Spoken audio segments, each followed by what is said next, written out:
ప్రస్తుతం ఇండస్ట్రీ మొత్తం దేవర సినిమా గురించే మాట్లాడుకుంటున్నారు. సినిమా మీద భారీ అంచనాలు పెంచేసి ఇట్లా చేసిండు ఏందని చెప్పి కొరటాల శివను మస్తు తిట్టుకుంటున్నారు.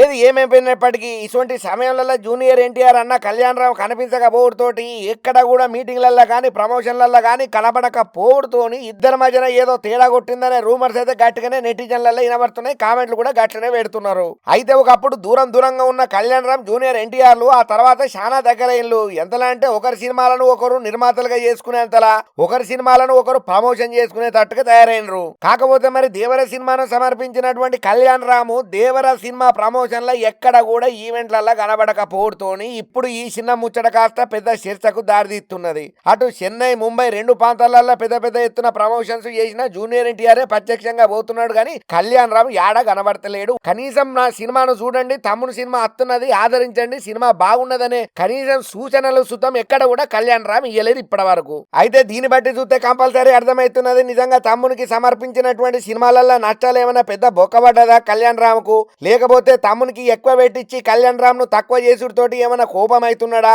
అసలు వీళ్ళిద్దరి మధ్యన మొన్నటిదాకా మంచిగానే ఉండే ఎందుకు ఉన్నట్టుండి ఇట్లా అగ్గిరా చేసుకున్నది? అసలు వీళ్లకు అగ్గిరా చేసుకోవడానికి మధ్యలో బాలకృష్ణ ప్రమేయం ఏమైనా ఉన్నదా? ఈ మధ్య కాలంలో చంద్రబాబు తోటి బాగానే కనెక్షన్ లో ఉన్నటువంటి జూనియర్ ఎన్టీఆర్ మీద నాకు చెప్పి నువ్వెట్లా మళ్ళీ చంద్రబాబు మామను కలుతామని చెప్పి జూనియర్ ఎన్టీఆర్ మీద కళ్యాణ్ రామ్ కోపంగా ఉన్నాడనే పుకార్లు మాత్రం షికార్లు చేస్తున్నాయి.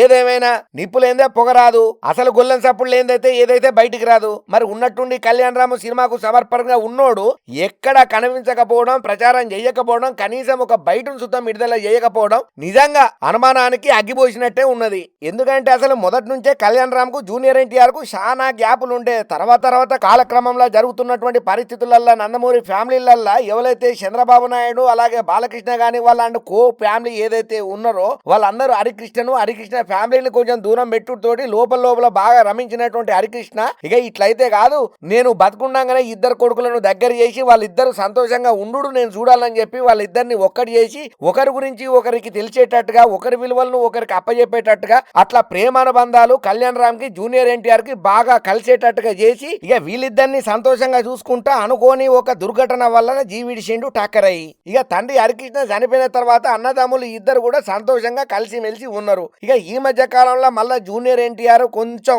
టీడీపీ పార్టీకి గానీ లేకపోతే చంద్రాల సార్ గానీ లేకపోతే అటు పక్కన లోకేశం కు గానీ కొంచెం ఫేవర్ గా మెదులుతున్నాడు. నాతోటేమో నువ్వు అటు ఓకు, వాళ్ళని దూరం పెడదాం, వాళ్ళతో మనం మాట్లాడొద్దు, ఎక్కువ తక్కువ ఉండొద్దు, మన కాళ్ళతోటి ఏం పని అన్నోడు మళ్ళా బాలకృష్ణకు చంద్రాల సార్ కు లోకేశం కు జర దగ్గర అవుతున్నాడు. నాకు చెప్పి ఈయనకి ఇట్లెందుకు చెప్తున్నాడు అనే కోపం కళ్యాణ్ రామ్ మనసులో ఉన్నది జూనియర్ ఎన్టీఆర్ మీద అని చెప్పి కూడా జరంతా భూకార్లు వెళ్తున్నాయి. అంతనే కాకుండా ఎక్కడ ఈవెంట్ కు పోయినా ఏమైనా లేకపోతే ఏదైనా సినిమాలలో ఏమైనా జోక్యం చేసుకున్నా కూడా అన్న నీకు తెలియదు, ఇక దీని కథ ఇదని చెప్పి జూనియర్ ఎన్టీఆర్ అన్నమాట ఇన్లేదని చెప్పి కూడా కళ్యాణ్ రామ్ కు కొంత నర్వస్ కు గురయ్యేటట్టు చేసింది ఎన్టీఆర్ ప్రవర్తన అనే టాక్ కూడా ఉన్నది. ఏదేమైనా అన్నదమ్ములు అనేది వీడిపోవద్దు, ఎప్పుడు సంతోషంగా ఉండాలి. ఇటువంటి సినిమాలు ఇంకా గొప్ప బ్లాక్ బాస్టర్లు ఇవ్వాలని మనం కూడా కోరుకుందాం.